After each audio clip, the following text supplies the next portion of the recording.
આ તમારા આટલા આટલા આવા જબરા જબરા પરચા આલીને કામ કેમ કરું છું? કામ એટલે કરું છું કે કંઈક કરતા કોકનું કામ કરીને વિશ્વાસ તો આવશે મારી પર, અને વિશ્વાસ આવશે તો પછી મારા પારે આવતો જતો રહેશે, અને આવતો જતો રહેશે તો મારી આ વાતો પ્રવચન હોભળતો થશે, અને હોભળતો થશે ને, અને જીવનમાં કદાચ થોડ 100 વાતોથી કદાચ 10 વાતો જીવનમાં ઉતારશે ને, અને તમે સુખી થશો ને એમાં હું આનંદિત થઈશ, પ્રસન્ન થઈશ.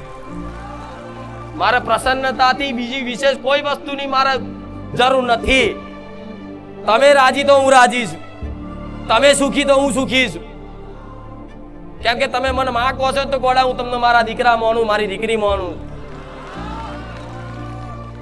ભલે પેઢી જુદી છે, વંશ જુદા છે, પણ તમારા ઘેર માં બેઠીને એની જ માં બેઠી છું અહીં. એટલે મને ચિંતા થાય, મારા દીકરો, મારા તો આખો સંસાર મારા દીકરાઓ છે, મારા ભક્તો છે. હું તો એટલી કરાણોમાં આવી છું કે તમારું નહીં, આખા જગતનું ભલું થાય એ મારી ઈચ્છા છે, મારી તો આશા છે. જે મારા પારે નહીં આવતા એને ભગવાન સુખી રાખે.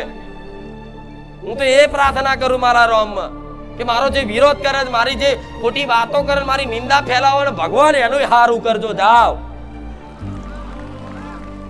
એને સુખી રાખજો, એની પર કૃપા રાખજો, એને કોઈ તકલીફ ના પડે. મારા રોમને એવી પ્રાર્થના કરું છું.